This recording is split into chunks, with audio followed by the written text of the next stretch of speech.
Welcome back to Leveraging Leadership, where we unpack the art of business leadership. I'm your host, Emily Sander, Chief of Staff turned Executive Leadership Coach. This show is all about finding your points of greatest influence and leveraging them to better serve those around you. Our guest today is Jacki Grosso, and Jacki is hailing from Syracuse, New York. So all the way on the other side of the country. But Jacki, thank you so much for joining us. Thank you. I'm so excited to be here. Beautiful. So when we first connected, we were just going back and forth on different chief of staff certifications and groups and training, and we had a chat about that. And I know that you've been accepted to Chief of Staff Association, which is exciting and a great program. But you are the Chief of Staff and Communications Manager, so a dual role. And just to get us started, can you give us a quick background of how you got up to that role and what you have been doing up to that point? Absolutely. So my role at Chief of Staff at Lotte Biologics, we are a biotech company in Syracuse, New York. And where our headquarters are in Seoul, Korea. I like to think of my path to where I've gotten today has been quite a journey of twists and turns and pivots and things that are kind of exciting, and there's no straight trajectory on anybody's career, I don't think. So I started my career in mega event management with the Olympics. That was kind of on a lark, right? That was like, I think I'm going to move to Atlanta and work on the Olympics. So that was where it started, and really leaned into a lot of that project management roles at different venues for different sporting events. Really like that energy of being in different activities and sporting in Major League Baseball or football, whatever it might be, and the Olympics, of course. And then decided that that's great, but I was always working when everyone else was playing. When you work in those large venues, and I said, so I think it was time to go back. I got my master's degree. I worked full time while I did that, and was able to work at Carrier Corporation, and then moved to medical device management at Welch Allen, that is now Baxter.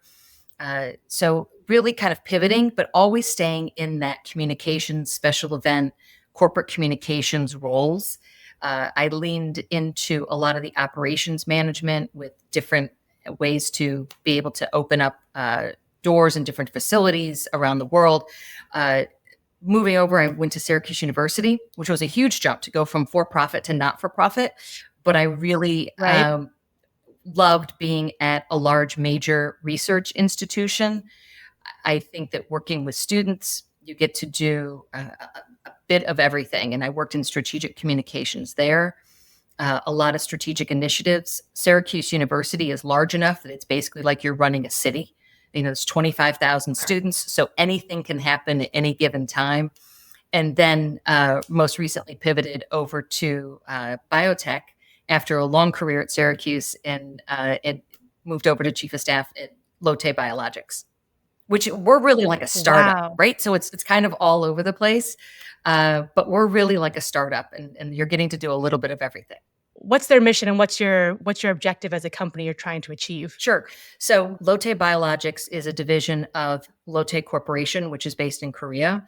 And Lotte Biologics is a contract development and manufacturing organization, a CDMO as it's known in the biotech industry. And we manufacture different therapeutics for companies. So our vision is to be able to enable a healthier world.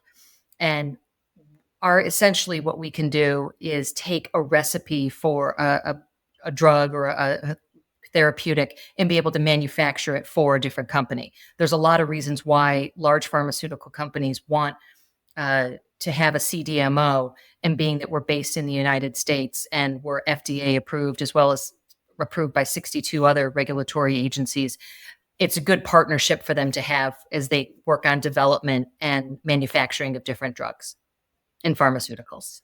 Okay, so you started small with the Olympics just to kick off your career, and then you went to running essentially a small city, and then now you're in biotech at a somewhat of a startup setup. So you've kind of bounced around a whole bunch of different things, but it sounds like events and energy and communications has been somewhat of a through line for you. Right.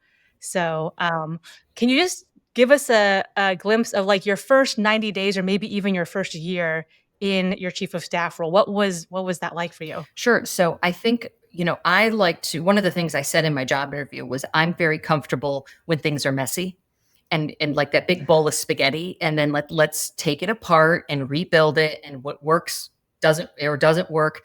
We can change things, right? I think that adaptability is one of the biggest assets in this role is that things are not set in stone. This is not how you do things. Let's figure out and make it work for what our needs are. We're a small company. We're entering into a very competitive marketplace as a contract development and manufacturing organization. We're in central New York, which we're more of a biotech desert than a biotech ecosystem like in Cambridge. So I think that what we really be able to do is lean into our strengths of our company and the people. We retained about 96% of the people who were with the prior organization prior when our company bought. So that to me was extremely meaningful, right? That we didn't have to do layoff communications or transition communications, that 96% of the people stayed on. So lean into those strengths of the people who are longtime employees, nurture them, be able to really talk about that standard of excellence that we have, reliability, high quality. Those are the things that we're going to be able to leverage when we talk to prospective customers. Okay, and it sounds like fill me in here. It sounds like in your first year there was some sort of acquisition Hmm. or something like that where there, like as chief of staff, Hmm. you were taking on. Okay, let me take on the chief of staff part of Hmm. that, but also the comms part of that, and blend those together a little bit. Really, it was. It was very much a chief of staff in dealing with, I'm a team of one, so to speak. And so I have a little bit of a unique skill set in that I'm working with our government officials, and I recognized immediately how important it was for us to welcome people in and be very graceful in the community as a new company. I'm from Central New York. I'm from Syracuse. So I was really proud to be part of the team that was going to revitalize this campus that had been, kind of sluggish. Hadn't it been very steady, but there hadn't been great growth. And now, so we welcomed people from the mayor's office, from the county executive's office, from some of the state senator's office. And that was kind of my first and foremost, like let people feel comfortable coming to the facility and talking about what we do.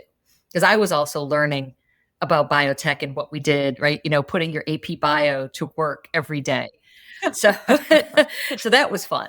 I think so that, right, incorporating all that event experience. What does that mean for someone to go through? What are those touch points that are going to be very meaningful to someone as they come through the facility and tour?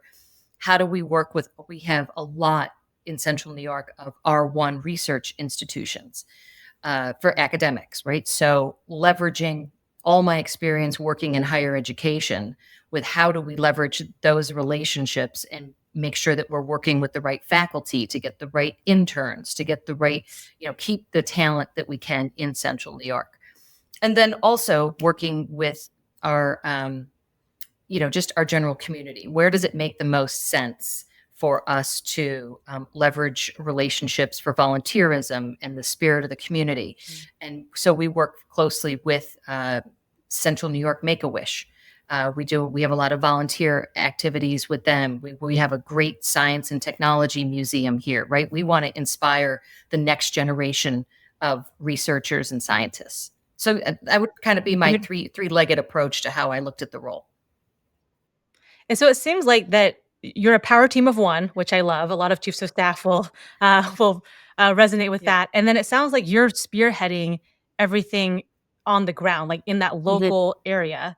Yet you've said you're headquartered in Seoul, South Mhm. Korea, so it's like an international flavor too. So I'm wondering, like, where is your principal located? Mhm. Are there other team members that you work with? How does that work? Sure. So, Seoul, Korea right now is about 13 hours ahead of Syracuse, right? So they are, they're having lunch on Saturday, so to speak. So what we try to do is I do have counterparts that are there that I work very closely with. And again, it's that relationship building. I think we work on a variety of different platforms, whether it's email, We use Teams. We use Kakao, which is the like a WhatsApp for in Korea. So we're kind of sharing information all the time. Uh, I have meetings every other week with my team in Korea, and then a lot of other, pop-up meetings I would call, but I like to have things set that we can go over a bigger agenda and then be able to just have little touch points throughout the weeks as we need to. Yeah. And just out of curiosity, like what types of updates are you sharing or what types of things are they interested in since literally you're kind of like they aren't there Mhm. and so they're getting most of their information from you. So what are they looking Right. for? So I would say I like to over communicate in these situations. And for example, we just had a ribbon cutting for our new antibody drug conjugate facility. And that's a huge $80 million investment that we made here in central New York in Syracuse. And we demoed existing lab space. And it's a state of the art ADC facility, which is kind of next generation cancer therapeutics. So, again, really proud to be a part of that growth. Since no one was coming over from Korea, for example, for the ribbon cutting, except our CEO and some other key leaders. But I knew that I had to have a very thorough event plan, making sure that I was culturally appropriate with everything that I was doing. I wanted to be really mindful that we didn't Americanize this in too much and make it inappropriate from any cultural perspectives. I credit my training, always working at global institutions for that. And again, being very cognizant of how we most appropriately recognize the moment and celebrate it, down to the colors that we used. Were they appropriate? Is red appropriate? Is it not appropriate? It's, within our brand colors, but I just wanted to make sure that every detail was extremely thought out and well planned. So started about 6 weeks in advance, sharing documents, an event plan, getting their feedback from that, making sure that at our corporate headquarters, everything was aligned. These are situations where I feel that you ask for permission, not forgiveness, right? Sometimes it's the other way around.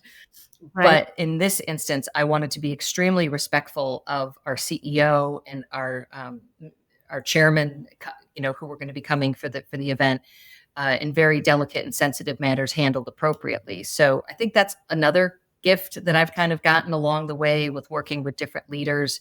The That VIP treatment, that making the most appropriate decisions. They have sometimes, again, have to be super quick, but we have to pivot and make a decision for whatever we needed. And having an outdoor event in Syracuse in March Oh is boy. always risky.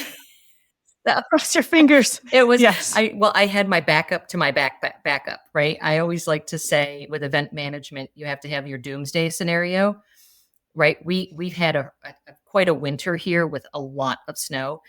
So I had Yeah. contingency plans.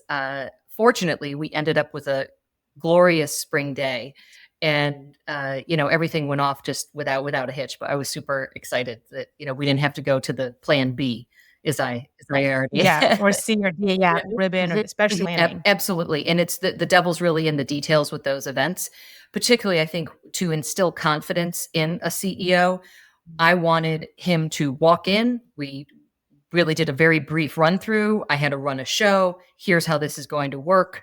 And you have to have a command and control of the situation, and then be able to be flexible throughout it. Because I was also serving as MC for the event. So Oh, I couldn't, troubleshoot from the sides or anything like I normally would. But again, I think having the event management experience that I do, coupled with the ceremonial events that I've done, like a commencement or a convocation in higher education, where there's such a deep respect for protocol and tradition, it really, at the time you don't know what's going to help you, but those types of situations really, help me tremendously.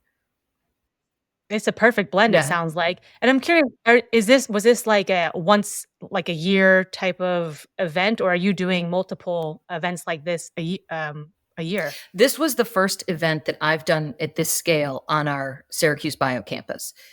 we had done an event. I wasn't with the company at the time when we made the purchase, and they did a much larger ribbon cutting to celebrate the whole acquisition and purchase of the site. So this was the first to see how, what are we going to do? How do I do events? I like to bring the flavor and the celebratory nature of what we do at commencement into a corporate setting.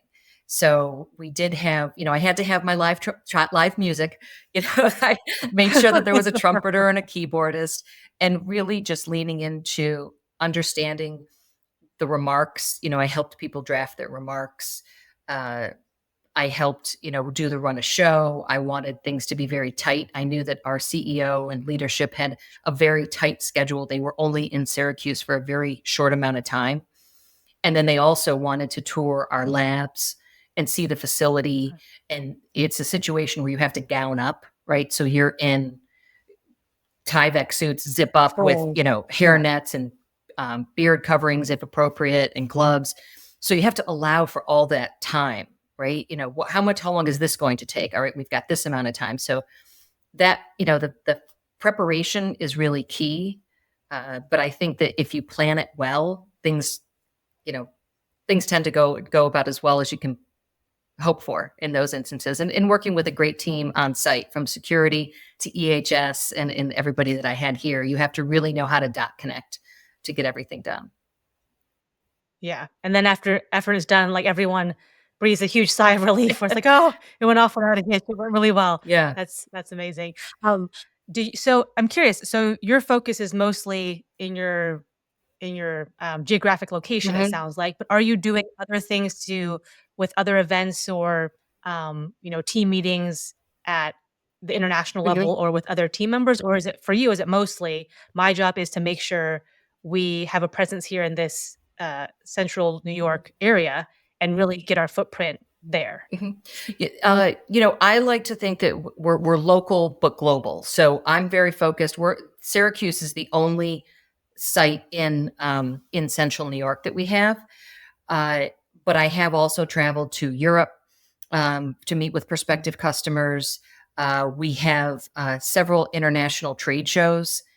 We also have Bio USA that's coming up. That last year was in San Diego. This year it's in Boston in June. So we're just like many, we're just kicking off into that big trade show season, which is really important for us as a new company. Okay. So kind of chief of staff and then the communications piece Hmm. seems to be emphasized where like you're getting brand recognition Hmm. or you're making connections with potential partners and just getting the company out on the Hmm. scene. Right. Yes. And I would say that my background in digital marketing really helps in this area, right? I've kind of done a lot now when I start talking about it. But having a background in digital marketing and understanding how you can have these one to many conversations with the right, if you're targeting the right audience, and making sure that we're partnering with the right publications, and being able to have educating and meeting our audience, our prospective customers where they are. So that's done, at trade shows, through digital marketing, through thought leadership. So I'm trying to lay the groundwork for a lot of that, uh, areas of expertise that I really feel that we have some great scientists, great leaders that can be able to educate people, and are getting more and more comfortable with sharing their expertise through thought leadership.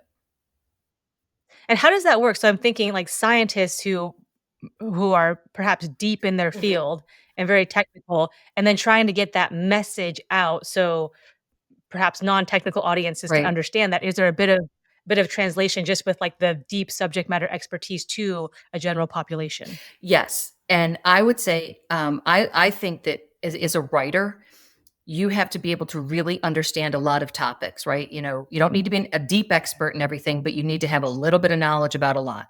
And my writing ability, because I can write fast and be able to digest things, right? Tell me three things I need to be able to know. Uh, and so I work with a couple really talented leaders who can teach me about biotech and what does this mean and how do I explain this. If to someone with, I always use the sixth grade science education, like how do I explain this highly complex, chemistry to someone that isn't necessarily a scientist or doesn't have a scientific background in reporting.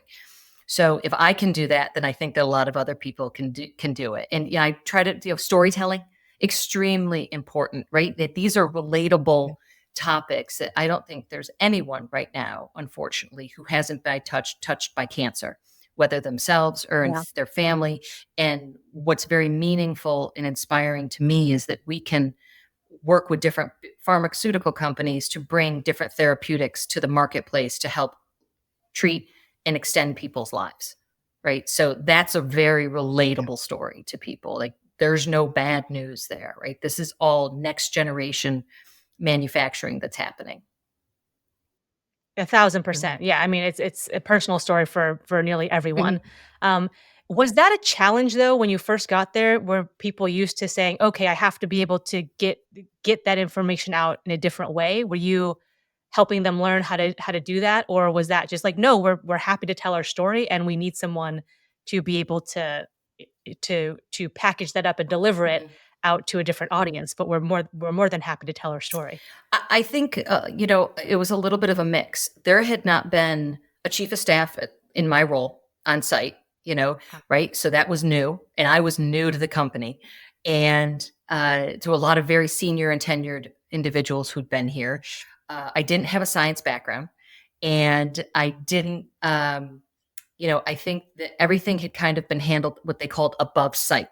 So until Lotte came in, we didn't have IT and human resources and finance and communications in our facility. Everything was handled what they called above site at a different location, right? So this was kind of an education process for, leverage my skills, lean into the experts that we've hired now, and we have to kind of figure this out. How do we work together, and how do we move the business forward very quickly?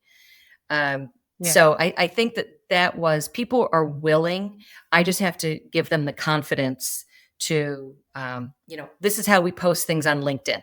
This is what's appropriate, right? This is how, and just the training.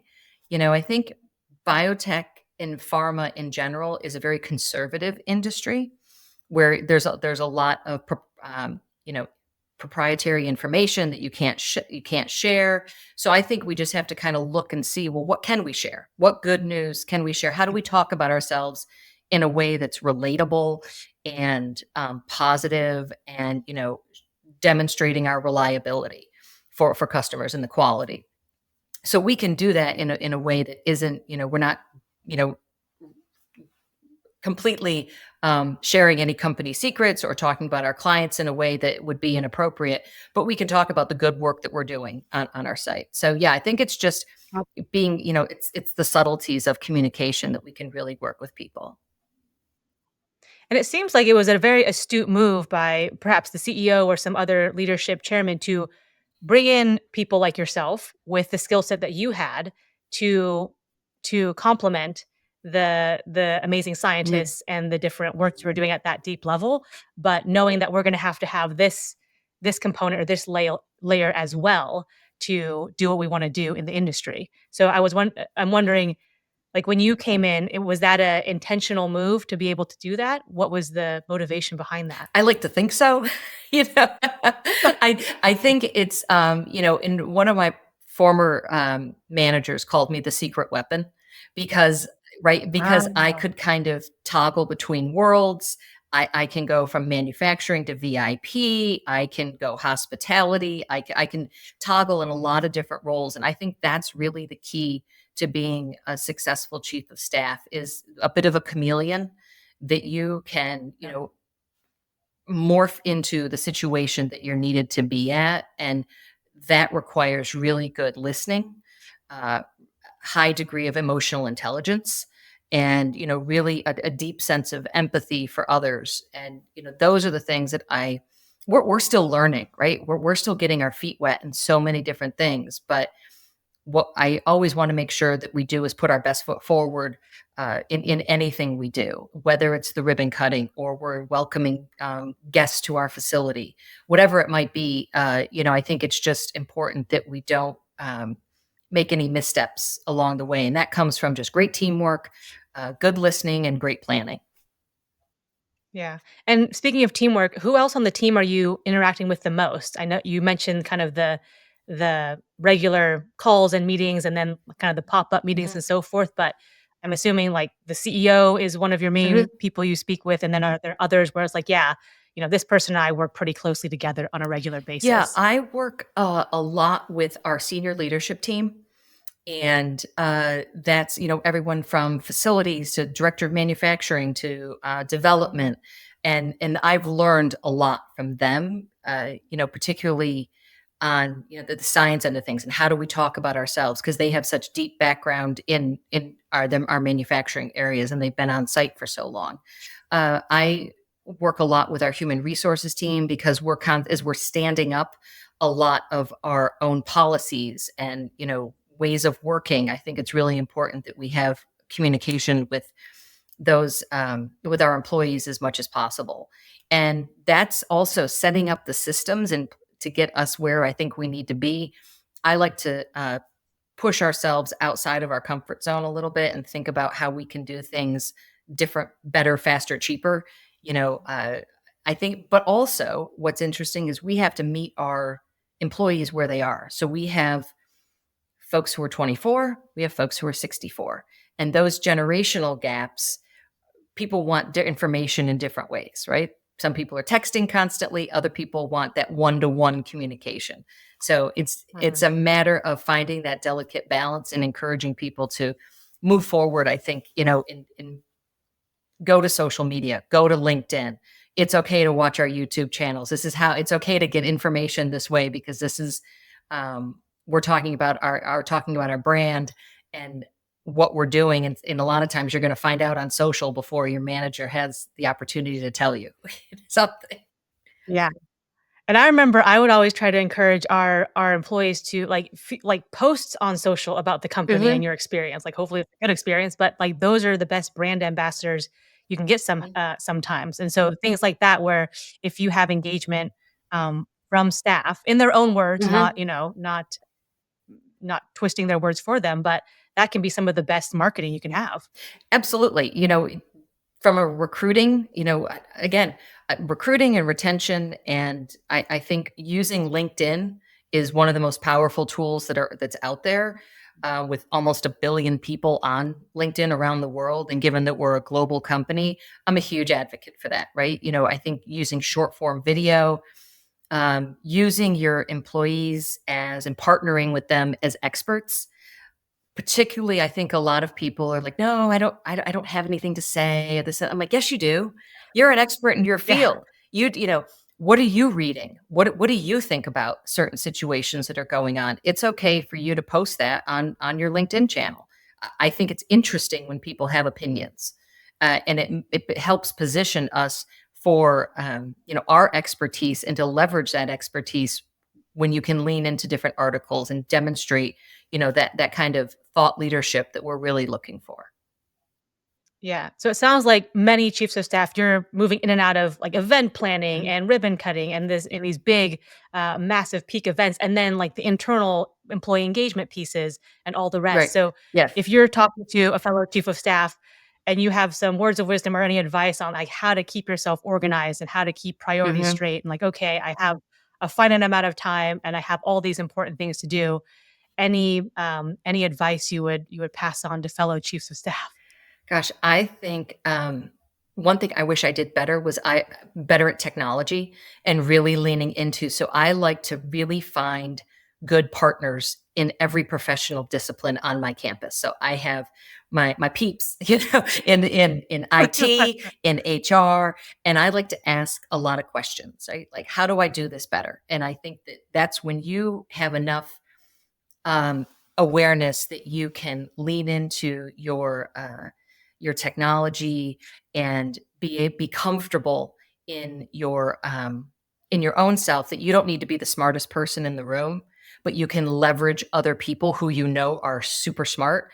That's a skill. That's a gift. And I'm okay not being the smartest person in the room and asking a lot of questions.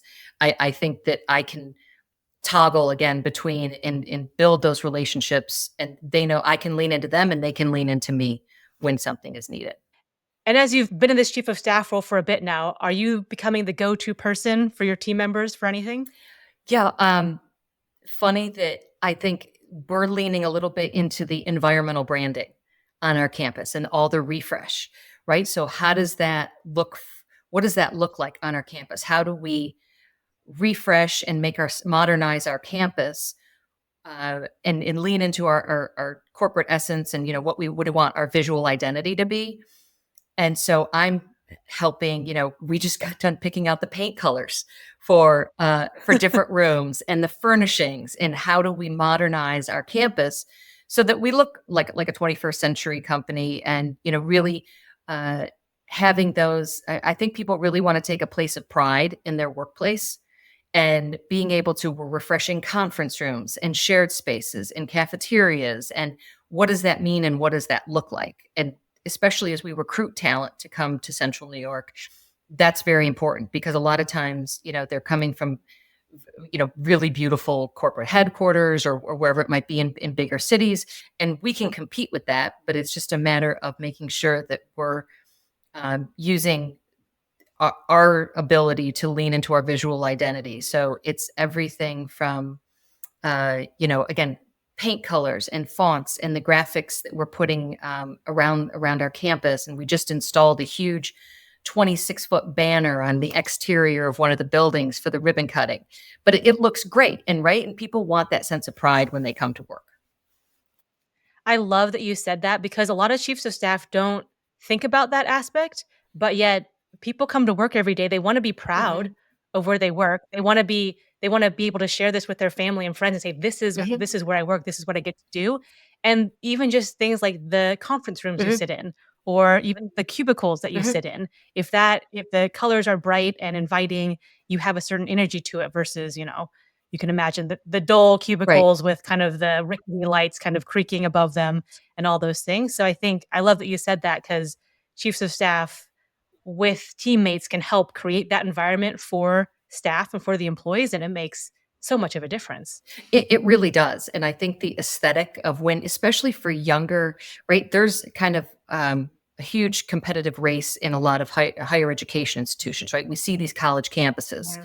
and they're like resorts. And so how to, Yeah. right, we know you're coming and you want to, This wasn't happening when I was in yeah, it college. Yeah, wasn't what like that happened either. there?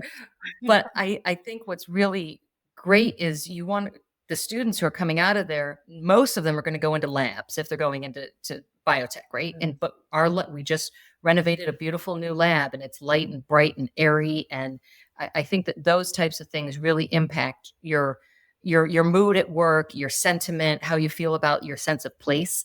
And that's just really, really important. And we did a wonderful job of that at Syracuse University. Enormous pride in the campus. Arguably, I think one of the most beautiful campuses in the country. A very eclectic mix of buildings, and I took that experience from how we would continually refresh, a campus that was 150 years old plus, and how do you make that feel modern? And what modern spaces do people want?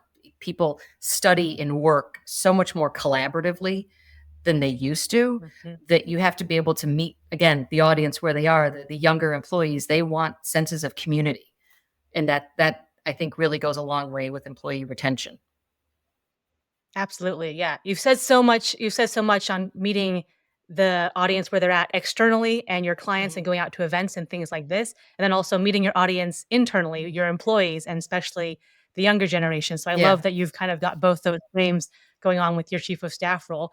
Any final words of wisdom or things you want other chiefs of staff to know? Like I really would have liked to know this coming into the role or hear something that I found to be helpful over and over that you want to share with people. Gosh, I think in this role, being flexible is the most, really listening and being flexible to see what the direction and the vision of your CEO, your general manager, that leadership team, right? What does that it look like, and what it's not just for the next 3 to 6 months, but what do the next 3 to 5 years look like, and how do we lay that foundation for success now, so that when you move on to a different role or you're training someone who might take your role, how do you build that foundation from the ground up and then be able to pass it on to the next person, right? People shouldn't have to reinvent the wheel if things are done done well. And I would really like, for the next person who steps into my role to be like, wow, I've got this great foundation. Here's my go forward plan. This is what I need to do, and be able to hit the ground running. Beautiful. Jacki, thank you so much. Really appreciate it. Great being with you. If you enjoyed today's episode, please like, share, and subscribe wherever you get your podcasts.